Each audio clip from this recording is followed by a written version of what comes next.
Let's talk about the magical sabbat Beltane, where we are jumping over bellfires, dancing around the maypole, celebrating life, celebrating fertility, creation, feeling the warmth of spring, and just feeling how good it feels to be done with winter and well into spring and on our way to summer. Hey everyone, it's Anya with the Season of Anya, and welcome to my channel where together we are building a community here full of witches, yogis, mystics, and all sorts of interesting spiritual beings through celebrating, practicing, and just living a life filled with yoga, magic, and witchcraft. If you needed a reason to celebrate being alive, to celebrate being in your body, then Beltane is the sabbat for you, my friends. Beltane is right in that sweet spot between spring and summer, so we are feeling the warmth, we are feeling the heat, and we are feeling all sorts of things, if you catch my drift. Beltane, also referred to as May Day, is celebrated typically on May 1st, although some people like to acknowledge it by celebrating it at sunset on April 30th.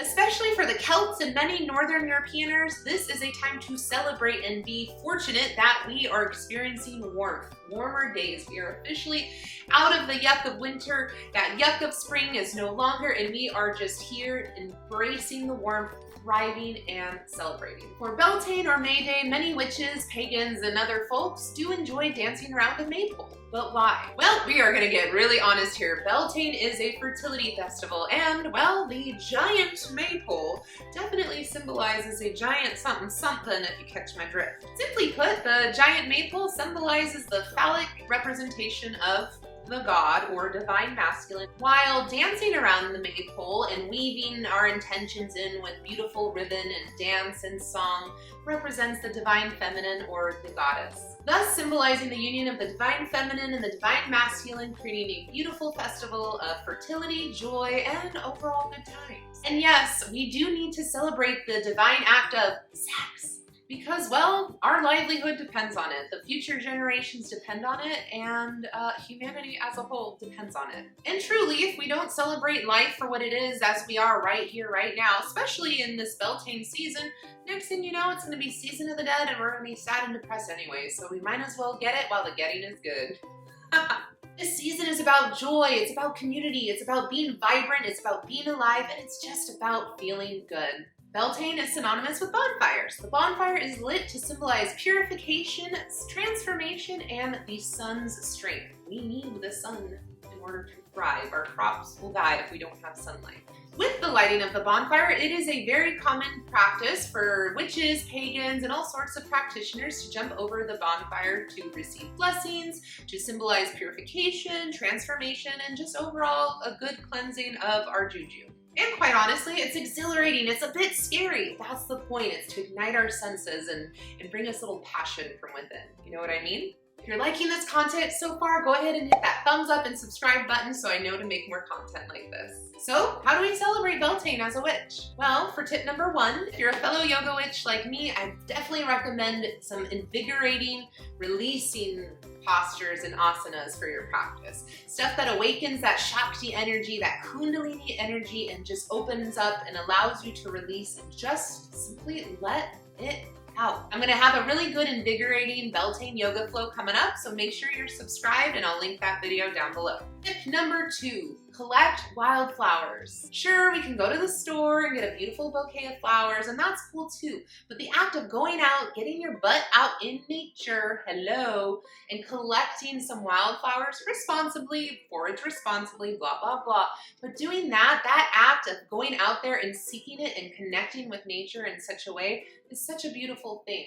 It's something that God has given us, the goddess has given us, and we're just there to receive our blessings, is really what it's about. Here in San Diego, we have beautiful flower fields nearby, and if you go an hour or 2 outside of town, you can visit the desert or the local fauna and just immerse yourself in the beauty of nature, of these natural occurring super blooms. Go out there, collect them. Again, be sure to respect the rules of the land. Some areas you cannot collect the wildflowers, but if it's on the side of the road or something, go for it, so long as you leave more than what you take.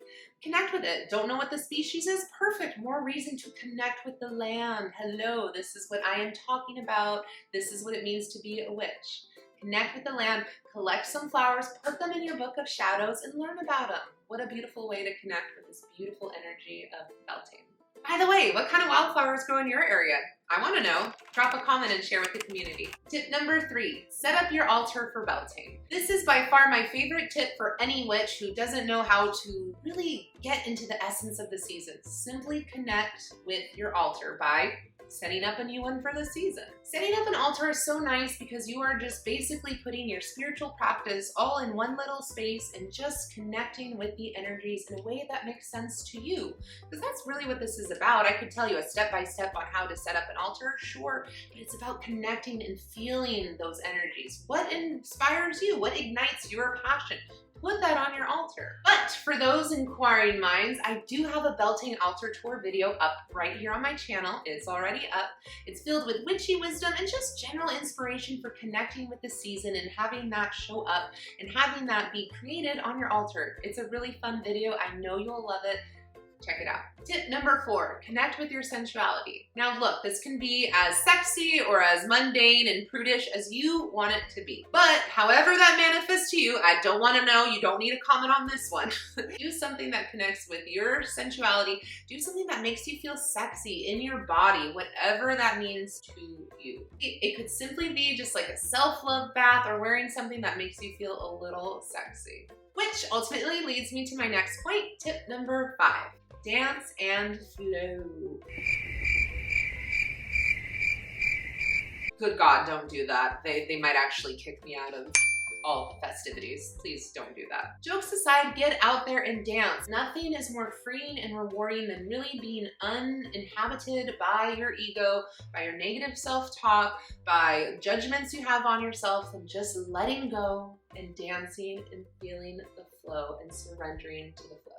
Maybe take a salsa dancing class or even a line dancing class if you have to, but do something that is fun and that just makes you feel free. If you're a bad dancer, more reason to do it. Do it and be goofy and smile and force yourself to smile and have fun as you're doing it so you can just let go and be in the moment.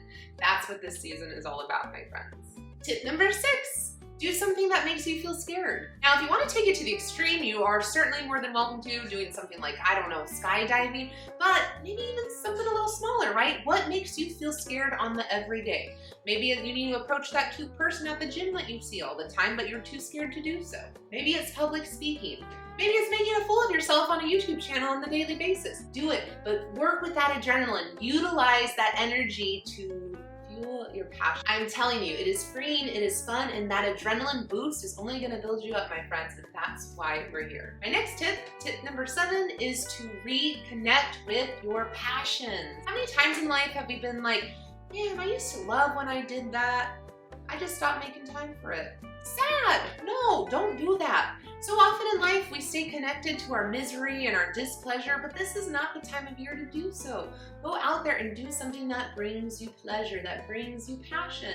Maybe it's just getting back into art. Take a wine and sip class. Maybe it could just be an old hobby or an old dream that you've given up on. Don't give up, my friends. Everyone has their time to shine, should we choose to do so. Should we allow ourselves to do so. Maybe reconnect with an old hobby or passion from high school that you just kind of gave up on over the years, that you just said, not for me. I tried, but I can't.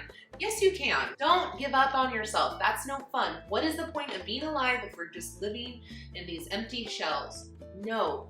Refuel your passion. Find a way to connect with it. Don't got one? Now's a really good time to find one. And plus, it makes yourself that much more interesting. Tip number 8, affirmations and confidence boosting. I know it's cheesy, but I mean, come on. After all, my channel is about healing after all. Jumping back into that spirit of fertility and playfulness and all that good juju, confidence is sexy, my friends. Even if you just gotta look in the mirror and tell yourself, damn, I look fine today. Do it. Yeah, that stuff is so cringe, like, on the outside perspective, but I'm telling you, it works. Look at yourself in the mirror and just put your hands on your hips. Yep, put your hands on your hips, smile at yourself.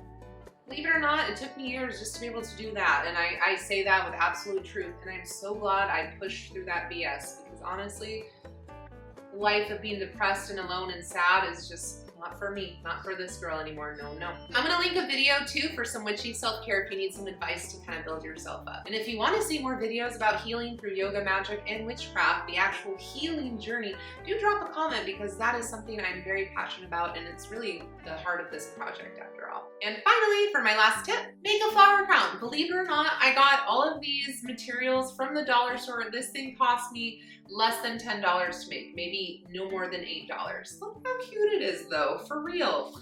Man, if only I had a tutorial coming up for it. Oh wait, I do. Have fun. It can be all the things you want. For you men, you could do twigs and berries if flowers don't call to you. But I also challenge you to incorporate a couple flowers in there because screw gender roles and norms and all that kind of stuff. If you're feeling called to the flowers, be pretty and have fun. That's what this season is all about. All right, everyone, that's a wrap for today's video. And I want to know, how will you be celebrating Beltane? Did I miss anything on the list? I'd love to know. Let's inspire each other. Let's inspire the community. Thank you guys so much for watching. So much love and gratitude to you all on this journey of healing. And I will catch you on the next one.